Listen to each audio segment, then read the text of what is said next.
Hello everyone. तो आज कल हम लोगों ने पढ़ा था फलन क्या होता है ना।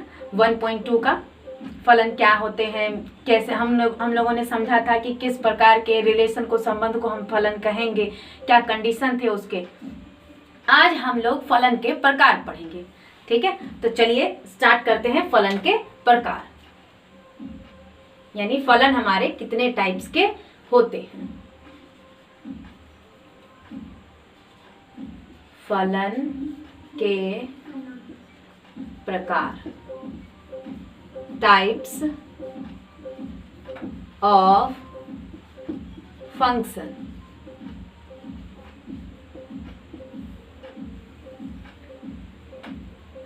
पहला फलन का जो प्रकार है वो है एकैक, जिसको हम लोग 1 एकैक या एकैकी ऐसा लिखा हुआ रहेगा आपका, तो उसे हम लोग बोलते हैं 1 या इंजेक्टिव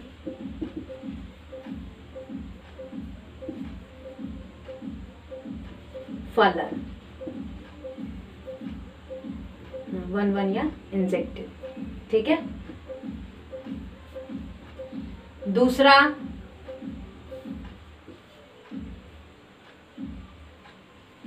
आच्छादक,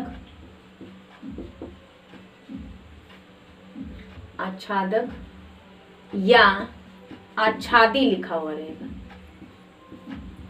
ठीक है, जो होता है ऑनटू या सर्जेक्टिव। तीसरा हम लोग पढ़ते हैं अंतःक्षेपी। ये आपके बुक में तो एनसीईआरटी में है नहीं अंतःक्षेपी, लेकिन आपके एग्जाम में इस टाइप का नाम पूछ लिया जाता है। ठीक है, तो ये भी हम लोग जान लेते हैं। अंतःक्षेपी यानी इनटू,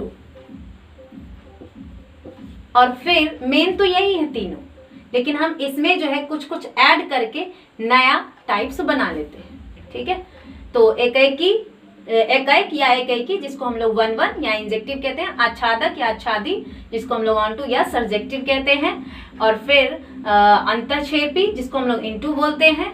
फिर एक आता है इसी में एकैकी अंतःक्षेपी।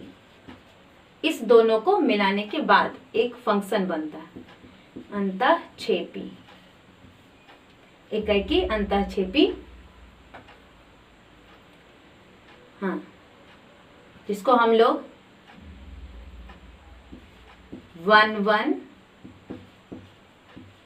इंटू फंक्शन कहते हैं। ठीक है, और पांचवा है हमारा एकैकी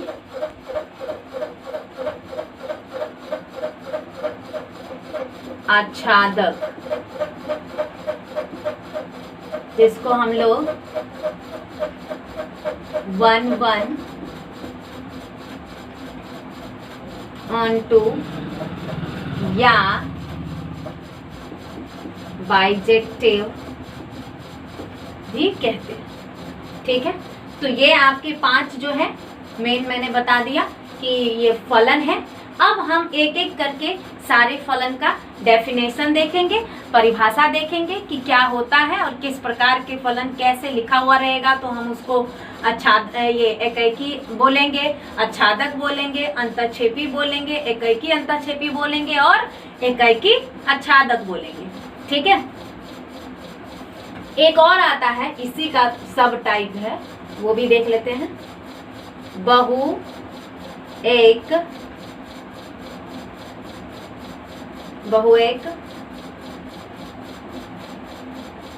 फलन, फलन ही है, सारे तो फलन ही है, सब में फलन लगेगा।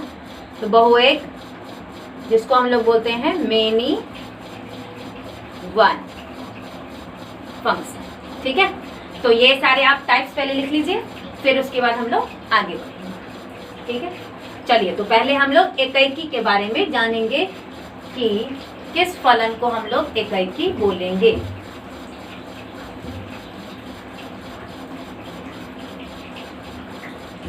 चलिए अब देखिए एक चीज, यहाँ पे जो एकैकी है यानी फलन हमारा बनेगा, तो वो फलन f इस तरह से लिखेंगे, फिर सच दैट। अब फलन जो है कोई ना कोई दो समुच्चय पे बनता है, तो कोई भी दो समुच्चय हम ले सकते हैं a to b, है ना।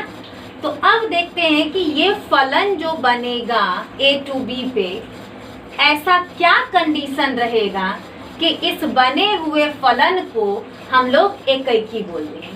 ठीक है, तो चलिए देखते हैं इसका पहले डेफिनेशन से, हम लोग परिभाषा से। कोई फलन f such that a to b, यानी एक समुच्चय से b समुच्चय पे कोई एक फलन एकैकी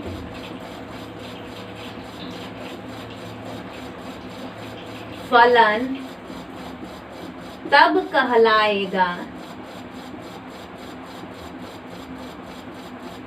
यदि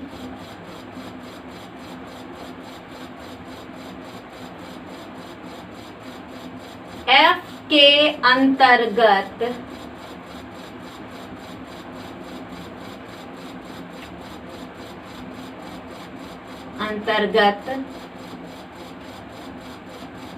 a के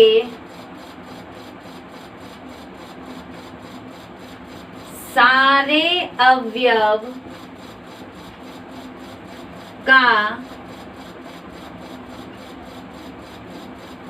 b में केवल और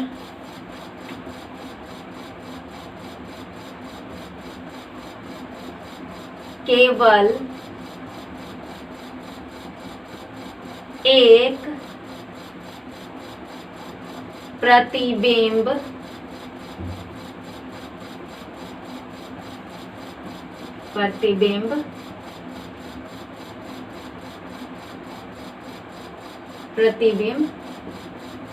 हो। यानी इसी को हम लोग लिखेंगे अगर इस तरह से कि मान लीजिए, अर्थात मान लीजिए कि हमने एक x1 और एक x2 अवयव लिया जो कि a का है। ठीक है, दो अवयव हमने लिया इससे। ठीक, तो उसको हम लोग इस दोनों अवयव को कहाँ पे रखेंगे, इस फलन में रखेंगे। तो fx1 बराबर fx2 यदि x1 इक्वल टू x2 हो। देखिए ये लाइन अभी आपको थोड़ा समझ में नहीं आ रहा होगा, लेकिन मैं अभी समझा देती हूँ। ठीक है, जैसे अब इसका हम लोग एक बार तीर आरेख से देखेंगे तो आपको पूरा क्लियर हो जाएगा। एक हमारा ये a समुच्चय है और दूसरा हमारा ये b समुच्चय है, और इस पे हम लोग फंक्शन देखेंगे f। एक चीज ध्यान रखिएगा, यहाँ पे जो ये f मैं लिख देती हूँ, इस f का मतलब है कि यहाँ पे ये f बराबर कोई ना कोई फलन होगा। फलन मतलब x के टर्म में या कोई भी वेरिएबल के टर्म में रहेगा, कोई भी चर राशि रहेगी। मतलब x स्क्वायर हो सकता है, x हो सकता है, 2x हो सकता है, यानी कि ये f बराबर हमारा x स्क्वायर भी हो सकता है, 2x भी हो सकता है, x भी हो सकता है, x पावर 4, कुछ भी यहाँ पे फलन हमारे f बराबर हो सकते हैं। ठीक है, और फिर क्या करना होता है हमें कि इस a में जो भी अवयव मौजूद होते हैं उस सारे अवयव को इस x के जगह पे बारी बारी से रखना पड़ता है। और फिर हम देखते हैं कि अगर हम इस x वाले अवयव में रखें, इस x पे रख रहे हैं अगर इन सबको बारी बारी से, तो क्या यहाँ पे जो अवयव दिया हुआ वो हमें मिल रहा है, प्राप्त हो रहा है उसमें से कोई भी। ठीक है, तो इस तरह से हम लोग चेक करते हैं। तो ये बाद की बात है, हम जब क्वेश्चन करेंगे तब आपको पूरा अच्छे से पता चल जाएगा कि कैसे हम लोग बनाएंगे सवाल। अभी हम लोग एग्जाम्पल देखते हैं कि हम लोग कैसा फलन रहे तो उसको हम लोग एकाकी बोलेंगे। ठीक है, यहाँ पे जैसे मान लीजिए 1 2 3 4 इस तरह से दे दिया, और इधर A B C D दे दिया है ना, इतना ही दिया। ठीक है, अब क्या है हमारा परिभाषा, उसके अनुसार हम लोग समझते हैं। कोई फलन f such that a to b एकाकी फलन तब कहलाएगा यदि f के अंतर्गत, यानी इस फलन के अंतर्गत a के सारे अवयव का, यानी a का जो जितने भी अवयव हैं इन सारे का कोई ना कोई केवल एक ही प्रतिबिंब, ठीक है, यानी इसका कोई एक प्रतिबिंब हो, इसका कोई एक प्रतिबिंब हो, कोई अलग, ठीक है, केवल और केवल एक प्रतिबिंब हो, डबल प्रतिबिंब नहीं। ठीक है, तो चलिए हम लोग यहाँ पे जैसे मान लीजिए ये हो गया, ये हो गया, ये हो गया, ये हो गया, तो देखिए यहाँ पे आप कि इसके सारे अवयव, इसके सारे अवयव सिर्फ एक एक अवयव से जुड़े हुए, सिर्फ क्या है, एक एक अवयव से जुड़ा हुआ। ये एक हमारा इस B से केवल जुड़ा हुआ है, ये 2 हमारा A से जुड़ा हुआ है, ये 3 हमारा C से जुड़ा हुआ है, ये 4 हमारा D से जुड़ा हुआ है, यानी सारे के सारे अवयव किसी अलग अलग और एक एक ही प्रतिबिंब से जुड़े हुए। ठीक है, तो इस टाइप के फलन को हम लोग बोलेंगे कि ये फलन हमारा एकाकी फलन, ये फलन हमारा क्या है, एकाकी फलन। ठीक है, अगर आपको दे दे ये A और ये B, इधर 1 2 3 इस तरह से दे दे कि ये सारे अवयव हैं, 1 है 2 है 3 है, और इधर हमारा फंक्शन दे दे F, और इधर दे दे कि ये जो समुच्चय है हमारा वो A B C D इस तरीके से। ठीक है, फिर आपको बोल दे, आपको इस तरह से दिखा दे कि ये ऐसे करके जुड़ा हुआ, यानी 1 और 2 इस दोनों का प्रतिबिंब क्या है, A है, और फिर ये मान लीजिए इससे जुड़ा हुआ है। अब आपको पूछेगा कि ये कौन सा फलन है, ये तो हमें दिख रहा, हमने पढ़ा है एकाकी के लिए क्या पढ़ा है कि एक अवयव का केवल एक प्रतिबिंब हो, कोई भी हो सकता है इसमें अवयव, ABCD जो भी इसमें दिया हुआ वो नीचे ऊपर कुछ भी हो सकता है, लेकिन एक का एक ही, एक का एक ही, एक का एक ही, एक का एक ही, तभी ये एकाकी, नाम से ही पता चल रहा है एकाकी, यानी एक का एक प्रतिबिंब। लेकिन यहाँ पे देखिए, यहाँ पे इसमें इस एक का भी A है प्रतिबिंब, और इस 2 का भी क्या है, ये A प्रतिबिंब। ये तो एकाकी नहीं कहलाया, क्योंकि हम लोग जानते हैं कि इस एक का एक ही हो प्रतिबिंब, यहाँ पे 2 अवयव का एक जैसा प्रतिबिंब हो रहा है, तो ये हमारे जो फलन होंगे, ये फलन हमारा बहुएक कहलाता है। मैंने बाद में लिखा था 6 नंबर, लेकिन आप समझ लीजिएगा क्योंकि ये दोनों एक साथ जुड़ा हुआ है, तो ये फलन हमारे क्या कहलाएंगे, बहुएक फलन। ठीक है, जिसको हम लोग मेनी वन कहते हैं। ठीक है, बहुएक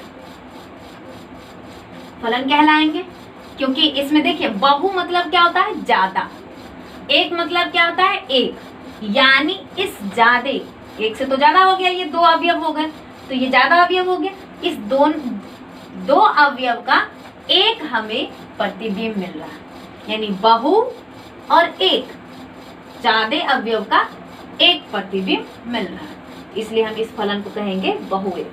तो कोई भी फलन आप जो है जब चेक करने के लिए आपको बोलेगा कि ये एकाकी है या नहीं है, सिद्ध कीजिए, तो आप एक काम कीजिएगा, आपको ज्यादा आसान रहेगा कि आप ये तीर आरेख बना लीजिएगा। तीर आरेख जैसे ही बन जाता है तो हम उसको आसानी से सॉल्व कर लेते हैं। ठीक है, दूसरा चीज एक और हमें दिया हुआ है कि ये वाला लाइन, अब आपको लगेगा कि ये लाइन क्या है, समझते हैं इसको भी। कह रहा है कि x1 x2 यदि x1 x2 जो कि अवयव है a का हम लेते हैं। x1 x2 मतलब क्या कि हम ये अवयव ले लिए और एक ये अवयव ले लिए, ठीक है, दो अवयव, समझिएगा। और इस दोनों अवयव को अगर हम यहाँ पे रख रहे हैं f में, कहाँ रख रहे हैं, f में, तो f में रखने पे कुछ ना कुछ तो मान आएगा, क्योंकि हमारा फंक्शन यहाँ पे मान लीजिए कि fx बराबर दिया हुआ है 2x। तो अगर हम इस दो फंक्शन को रखेंगे, मान लीजिए 1 रखेंगे f1 तो यहाँ पे 2 मिल जाएगा, फिर f2 रखेंगे तो हमें मिल जाएगा 4। यहाँ पे बराबर नहीं हुआ है, लेकिन कह रहा है कि यदि x1 और x2 यानी दो वैल्यू अगर हम इस फंक्शन में रखेंगे और ये दोनों वैल्यू, ये दोनों मान अगर बराबर हो जाएं, ये दोनों मान क्या हो जाए, बराबर हो जाए, यानी f1 और f2 ये दोनों अगर बराबर हो जाता, ये दोनों अगर बराबर हो जाता तो ये समझते हम कि x1 x2 दोनों बराबर ही अंक है। अगर दोनों अलग अलग अंक है x1 और x2, जैसे यहाँ पे 1 है और यहाँ पे 2 है, यहाँ पे x1 1 है और यहाँ पे x2 2 है, तो अगर ये दोनों अलग अलग हैं और इसको जब हम fx में रखेंगे तो ये दोनों का मान भी क्या होगा, अलग अलग। समझ में आई बात? ये क्या है कि अगर दो x1 और x2 दोनों अगर मान हम रखते हैं और फंक्शन का मान बराबर हो जाए तो आप ऑटोमेटिक समझ जाइएगा कि वो दोनों x1 x2 जो है बराबर मान के होंगे। अगर बराबर मान के नहीं है तो f1 और f2 सॉरी fx1 और fx2 वो कभी भी बराबर नहीं होंगे। ठीक है, तो ये भी लिख देती हूँ मैं टर्म।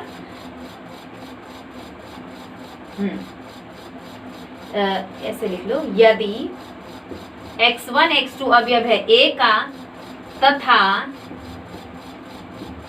fx1 बराबर fx2 तो x1 बराबर x2 होगा। ठीक है, ये चीज जरूरी है। और यदि fx1 not equal to fx2 तो x1 और x2 ये भी कभी भी बराबर नहीं होंगे। तो x1 not equal to x2 होगा, ये बात को ध्यान रखिएगा। तो कभी भी आपको चेक करने के लिए आए कि आप बताओ, कोई भी फलन आपको क्वेश्चन दे देगा और कहेगा कि बताइए कि दिया गया फलन एकाकी है या सिद्ध कीजिए कि दिया गया फलन एकाकी है, तो आपको कुछ नहीं, बस चुपचाप आपको ये प्रूफ करके दिखा देना है। यानी क्या कि कोई भी फलन दिया हुआ रहेगा, जैसे fx बराबर x3 दिया हुआ रहेगा, तो आप चुपचाप यहाँ पे fx1 ले लेना, तो ये x1 का क्यूब हो जाएगा। फिर आपको x2 भी रखना है तो आप fx2 ले लीजिएगा। फिर कहता दोनों को बराबर करने के लिए, तो इसको जब आप इस तरह से बराबर करके लिखेंगे 2 यानी x1 का क्यूब बराबर x2 का क्यूब। अब देखिए ये क्यूब क्यूब तो खैर खत्म हो गया, तो आपको क्या मिला, x1 बराबर x2। और जब x1 बराबर x2 मिल जाए तो आप कह दीजिएगा कि दिया गया फलन हमारा एकाकी है। ठीक है, और अगर किसी केस में फलन बराबर नहीं हुआ यानी ये नॉट इक्वल टू हुआ, तो आप कह दीजिएगा कि फलन हमारा एकाकी नहीं है, क्योंकि हम इसको नॉट इक्वल टू करेंगे तभी हमारा नॉट इक्वल टू होगा। अगर इक्वल टू कर रहे हैं तो ये भी इक्वल टू होना चाहिए। ठीक है, बहुएक भी आप समझ गए। बहुएक के लिए कि दो या दो से अधिक अगर a के मान है और उनका एक ही प्रतिबिंब बन रहा है तो उस फलन को हम लोग बहुएक बोलते हैं। और अगर एक एक अवयव का एक एक प्रतिबिंब बन रहा है सिर्फ, तो उस फलन को हम लोग एकाकी कहते हैं। ठीक है, इसको आप लिख लीजिए। चलिए अब अगला हम लोग देखेंगे। अगला था इसके बाद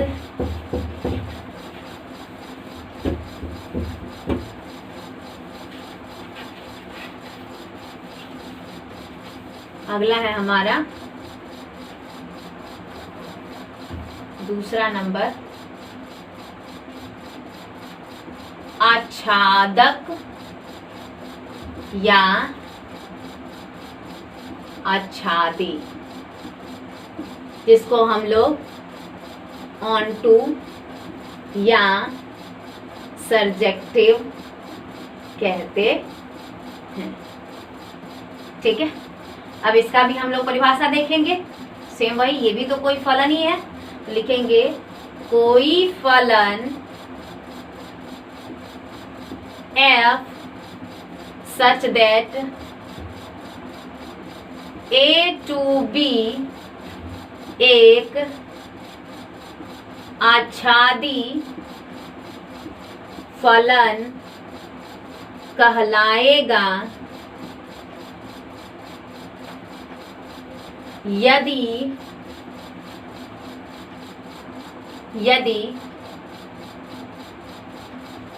f के अंतर्गत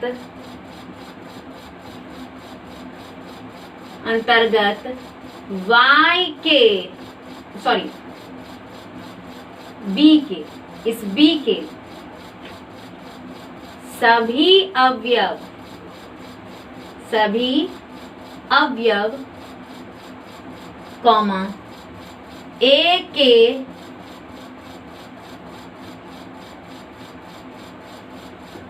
किसी न किसी अवयव का प्रतिबिंब हो। ठीक है, अर्थात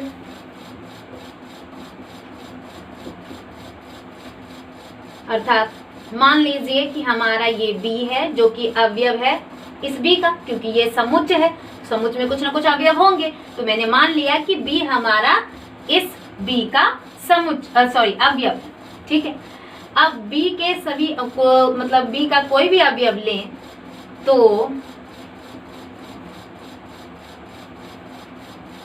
f a बराबर b होना चाहिए, इसको हम लोग समझेंगे। ठीक है, ये a हमारा लिख देते हैं, जहां a अवयव है, ये a किसका अवयव है, इस a का, बड़ा वाला एक। ठीक है, तो अब इसको हम लोग समझते हैं आरेख से। ये a और ये b और यहाँ पे हमारा फलन। ठीक है, और ये 1 2 3 4 यहाँ पे a b c मान लो इस तरह से। ठीक है, अब इसमें कह रहा है कि परिभाषा को समझिए कि कोई फलन,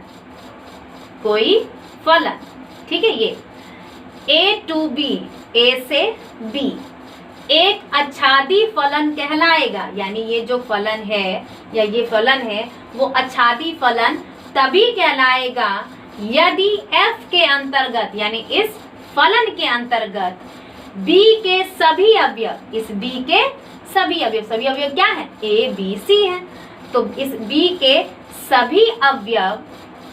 ठीक है, यहाँ पे कुछ और मान रख देती हूँ, x b y इस तरह से। ठीक है, हाँ, तो इस b के सभी अवयव, यानी ये सारे अवयव हैं, x b y, ऐसे कुछ भी आप मान सकते हो, बस मैंने इसलिए यहाँ पे अलग लिख दिया थोड़ा सा कि आप यहाँ से कंफ्यूज ना हो। तो इस b के सभी अवयव, एक एक किसी ना किसी अवयव का प्रतिबिंब, यानी ये सारे जो अवयव हैं वो किसी ना किसी इस अवयव के, इसके प्रतिबिंब होने चाहिए, तभी इस फलन को हम लोग आच्छादी बोलेंगे। यानी कि इतना बात समझिए सिंपल सी भाषा में कि इस b का कोई भी अवयव खाली नहीं होना चाहिए, अवयव नहीं बचना चाहिए, रिलेट होने से यानी संबंधित होने से कोई भी अवयव नहीं बचना चाहिए। तभी उस फलन को हम लोग बोलेंगे आच्छादी फलन। जैसे मान लीजिए ये है, ये इस तरह से मैंने मिला दिया, तो ये हमारे फलन क्या कहलाएंगे? आच्छादी, क्योंकि इस B के कोई भी अवयव बचे हुए नहीं है। अगर ये इस तरह से बच जाए तो हम इसे आच्छादी नहीं कहेंगे, लेकिन जब इसको हम हटा दिए तो ये हमारा आच्छादी होगा। ठीक है, तो ये आपको जो है डिफरेंस समझ में आई। आच्छादी में किसी भी कंडीशन में आच्छादी में B का कोई भी अवयव नहीं बचना चाहिए। ऐसा नहीं कि इसमें कोई अवयव बच गया और हम कह दिया आच्छादी है, गलत हो जाएगा। आच्छादी में यही मेन कंडीशन है कि इसके B के जो अवयव होते हैं यानी प्रतिबिंब जो होते हैं वो नहीं बचने चाहिए, वो किसी न किसी इधर वाले A के यानी पूर्व प्रतिबिंब से संबंधित होने चाहिए। ठीक है, तो इसे हम बोल देंगे आच्छादी। अब एक चीज ध्यान दीजिएगा, आप कहिएगा कि मैम ये आच्छादी भी है और ये बहुएक भी तो है ही बहुएक, क्योंकि इसमें दो अवयव का एक ही प्रतिबिंब है, तो हम इसे बहुएक भी कह सकते हैं और इसे हम आच्छादी तो कहेंगे ही। ठीक है, तो फलन जो है आपका कभी कभी एक ही फलन दो जो है प्रकार दिखा देता है। ठीक है, तो आपको घबराना नहीं है, ये नहीं कि अब ये आच्छादी हो गया तो इसको बहुएक कैसे बोले। आप बहुएक भी फलन बोल सकते हैं आप इसको, और इसको आप आच्छादी भी बोल सकते हैं। ठीक है, तो अब देखिए, अब इस लाइन को हम लोग समझेंगे कि क्या है। तो ये लाइन जो लिखा हुआ है बहुत सिंपल सी लाइन है।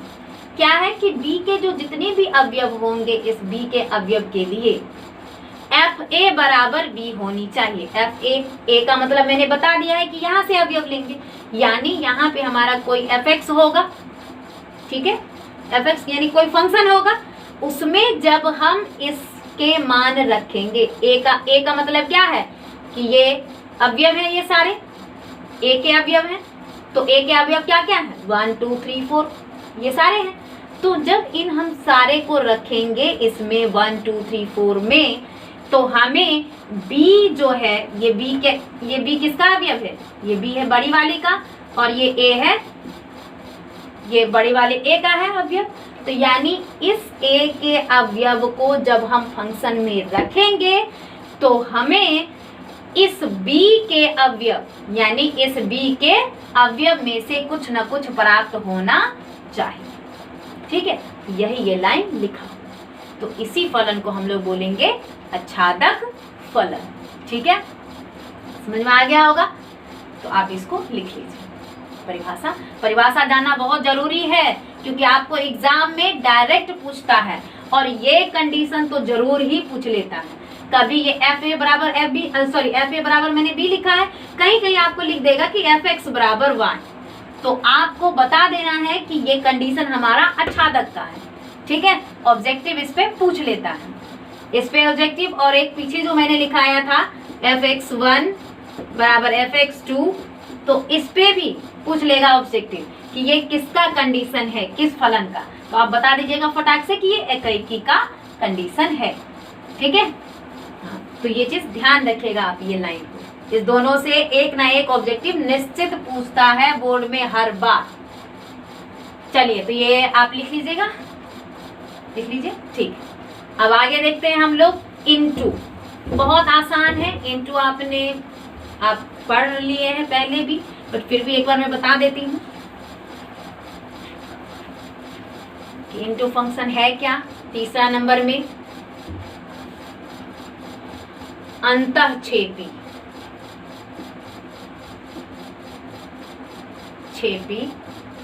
जिसको हम लोग बोलते हैं इनटू। ठीक है, तो ये अंतःक्षेपी फलन ये एक तरह से एकैकी की ही तरह है। ये क्या है? एकैकी को ही हम लोग अंतःक्षेपी भी कहते हैं, लेकिन यहाँ पे कंडीशन है कि कोई फलन f such that a to b एक अंतःक्षेपी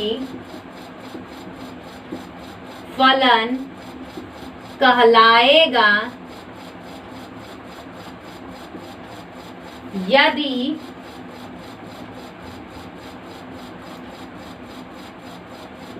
f के अंतर्गत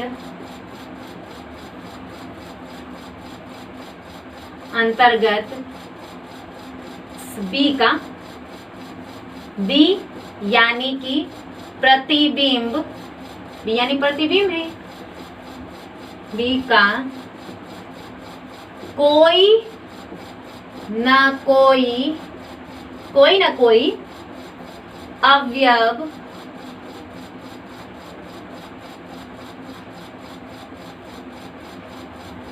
अवयव A के किसी भी अवयव से संबंधित ना हो।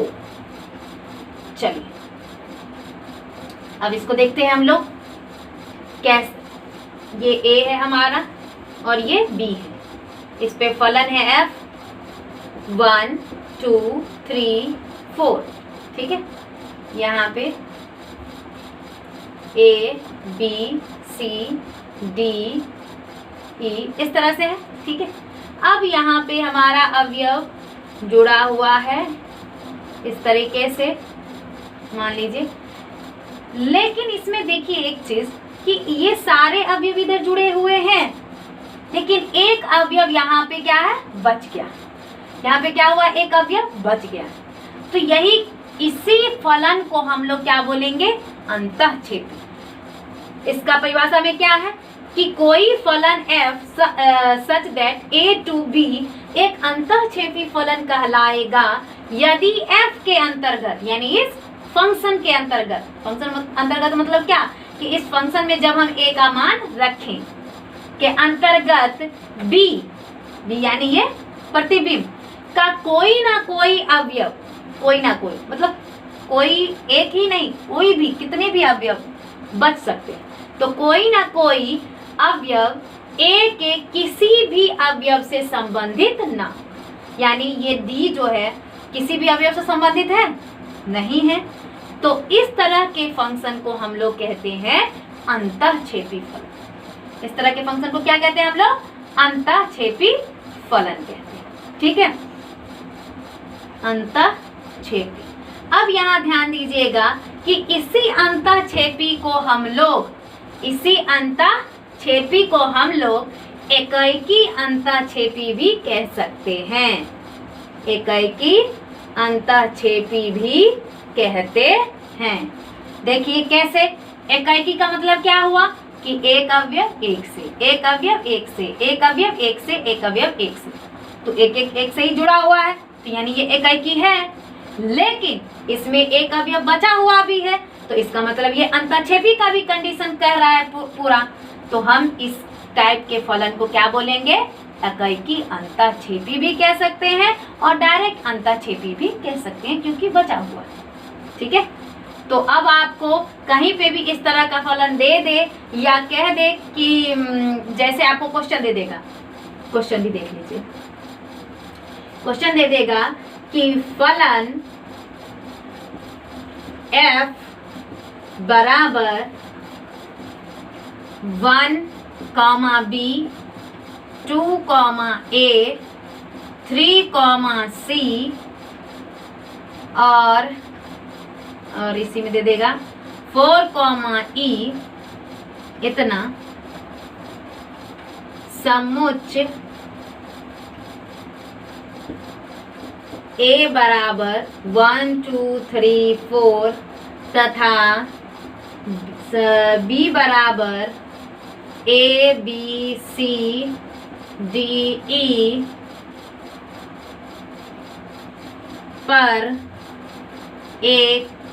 पर कौन सा फलन है, ठीक है। समुच्च A तथा B पर कौन सा फलन है और आपको ये फलन दे दिया। अब एक चीज ध्यान रखिएगा पहला वाला अवयव 1 2 3 4 है, तो 1 2 3 4 किसमें मौजूद है? ए में। तो आप क्या कीजिएगा, देखिए ये क्वेश्चन आपको इस तरह से लिख दिया और आपको क्या पूछ लिया कि कौन सा फलन है, तो पहला काम आपका क्या होगा, तीर आरेख बनाने का, यानी एरो डायग्राम आपको इस तरह से प्रदर्शित करना है। तो आप क्या कीजिएगा, आप ध्यान रखिएगा कि जो पहला वाला अवयव है जितने भी जोड़े में, उसको आप एक जो है आगे वाले समुच्चय में लिख लीजिएगा। वैसे समुच्चय यहाँ पे दिया हुआ है ए बी, लेकिन फिर भी अगर आपको समझ में ना आए तो आप क्या कीजिएगा, जो भी पहले वाले अवयव हैं उनको एक गोले में आगे में लिखिएगा। ठीक है, यानी जो आगे वाला चीज रहता है वो हमारा पूर्व प्रतिबिंब रहता है। अब 1 2 3 4 इस तरह से लिख लीजिएगा। फिर जो बाद वाले अवयव हैं उनको आप बाद में लिखिएगा। तो बाद वाले अवयव आपको जो है बी ए सी ये सब दिख रहा है, तो इसका मतलब बी ए सी किसमें मौजूद है, बी वाले में, तो यानी ये सारे के सारे इसमें लिखाएंगे A B C D E. तो आपको पता चल जाएगा कि आपका जो फलन है वो ए से बी पे बन रहा है। ठीक है, इसको भी देख करके आप पकड़ सकते हैं। तो ये ए लिखा गया, बी लिखा गया दोनों। अब हमें ये फलन को दर्शाना है, तो फलन में क्या है 1, बी, यानी 1 हमारा बी से संबंधित। फिर क्या है 2, ए, तो यानी 2 हमारा ए से संबंधित है। फिर 3, सी, यानी 3 हमारा सी से संबंधित है।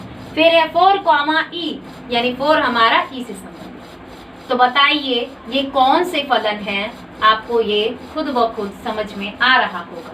तो आप डायरेक्ट ऑप्शन बता सकते हैं, अभी क्योंकि तुरंत बताया है मैंने, तो आप डायरेक्ट क्या बता सकते हैं ऑप्शन। अगर सिर्फ अंतःक्षेपी लिखा हुआ रहे तो आप डायरेक्ट अंतःक्षेपी दे दीजिएगा, लेकिन अगर आपके विकल्प में एकाएकी अंतःक्षेपी लिखा हुआ रहेगा तो आप एकाएकी अंतःक्षेपी पे टिक मारिएगा। ठीक है, ये चीज आपको समझ में आ गया होगा। चलिए, तो अब हम लोग आगे बढ़ेंगे 4th वाले पे। अंतःक्षेपी के बाद हमारा था एकाएकी आच्छादक। आपने एकाएकी अंतःक्षेपी भी पढ़ लिया, अब हम लोग पढ़ेंगे एकाएकी आच्छादक। ठीक है,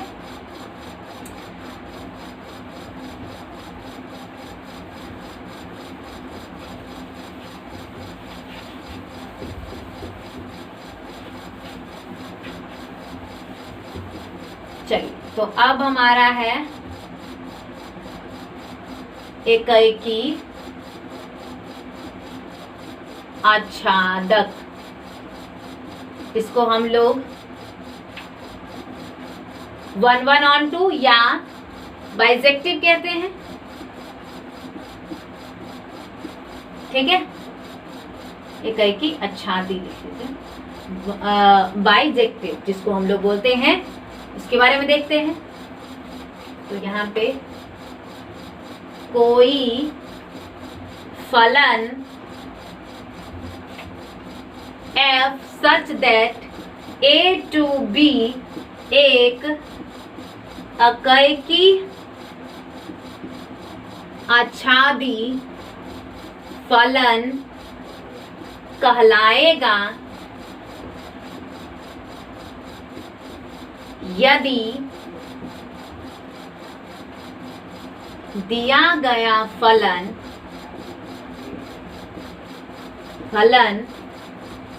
एकाएकी तथा आच्छादी दोनों हो। ठीक है, यानी कोई भी फलन हमारा जो f such that a to b है वो एकाएकी आच्छादी फलन तब कहलाएगा यदि ये जो दिया गया फलन है वो एकाएकी भी हो। ठीक है ना, यानी जब हम उसका वेन डायग्राम बनाएंगे तो उसमें हम देखेंगे तो वो एकाएकी भी है और आच्छादी भी है। ठीक है, तो उस फलन को हम लोग क्या कह देंगे, एकाएकी आच्छादी फलन कहेंगे। तो एग्जाम्पल एक देख लेते हैं, जैसे आपका ये ए डी और यहाँ पे F1 2 3 इस तरह से दे दिया और इधर A B C दे दिया। अब ये इसको इधर मिला दिए, इसको इधर मिला दिए, इसको कहीं पे भी आप मिला सकते हैं। ये मत सोचिएगा कि मैंने यहाँ मिलाया तो यहीं मिलाना, कहीं पे भी आप मिला सकते हैं। इसको इससे कहीं पे भी मिला सकते हैं। ठीक है, इसको भी ऊपर नीचे कहीं पे भी मिला सकते हैं। तो अब ये इस तरह का फलन दे दिया है, तो आप बताइए ये एकैकी आच्छादी है। सबसे पहले हम चेक करेंगे क्या ये एकैकी है। तो एकैकी के लिए हम कंडीशन पढ़े हैं कि एक अवयव का एक प्रतिबिंब, एक अवयव का एक, अकेला अकेला मतलब कनेक्टेड, ठीक है, जुड़ा हुआ। तो ये एकैकी तो हो गया। अब फिर हमने आच्छादी भी देखना है, चेक करना है। तो आच्छादी का क्या कंडीशन पड़ा है कि बी के कोई भी अवयव बचने नहीं चाहिए, बी के कोई भी अवयव बचने नहीं चाहिए, तो उस फलन को हम लोग बोलते हैं एकैकी आच्छादी। तो देखिए यहाँ पे दोनों हो रहा है, एकैकी भी है क्योंकि एक एक मिल रहा है, और बी में कोई भी अवयव बचा हुआ नहीं है। तो ऐसे फलन को हम लोग बोलते हैं एकैकी आच्छादी, एकैकी आच्छादी फलन कहते हैं, ठीक है। तो आज हम लोगों ने फलन के सारे प्रकार पढ़ लिए हैं, और फिर कल से हम लोग 1.2 का प्रश्नावली स्टार्ट करेंगे। 2 से 3 दिन में आपका प्रश्नावली कंप्लीट हो जाएगा, सारे क्वेश्चन हम लोग कर जाएंगे, ठीक है। और एनसीईआरटी के अगर आपने सारे क्वेश्चन कर लिए तो ये गारंटी है कि आपका बोर्ड में एक भी क्वेश्चन नहीं छूटेगा, यहाँ तक कि ऑब्जेक्टिव भी नहीं छूटेगा। सारे के सारे क्वेश्चन डिट्टो एनसीईआरटी के एक एक क्वेश्चन सारे मिल जाते हैं बोर्ड एग्जाम के पेपर में। तो आप लोग ये मत सोचिएगा कि सिर्फ एनसीईआरटी कर लेंगे तो पता नहीं होगा कि नहीं होगा, बोर्ड में हम अच्छे कर पाएंगे कि नहीं कर पाएंगे। आपका बस कंसेप्ट क्लियर रहना चाहिए। दुनिया का कहीं से भी आपको रिलेशन फंक्शन का क्वेश्चन मिलेगा, आप कर जाएंगे अगर आपने ये सारे ध्यान रखा तो। और एनसीईआरटी के अगर आपने सारे क्वेश्चन कर लिए तो आपको बोर्ड में कोई दिक्कत नहीं होगा, किसी क्वेश्चन में भी दिक्कत नहीं होगा, किसी भी चैप्टर में नहीं। ध्यान रखिएगा इस बात को। अगर विश्वास नहीं हो तो आप पिछले साल वाले पेपर उठाइए, 2019 के उठाइए, 2020 के उठाइए, ठीक है। इन सारे पेपर को आप चेक कीजिएगा तो एक एक क्वेश्चन आपका ऑब्जेक्टिव तक आपके जो है एनसीईआरटी बुक से ही दिया गया है, ठीक है। तो आज के लिए इतना ही, आप इसको पढ़ लीजिएगा, अच्छे से ध्यान रखिएगा, और फिर जब हम लोग क्वेश्चन देखेंगे तो आपको बहुत मजा आएगा, ठीक है। धन्यवाद।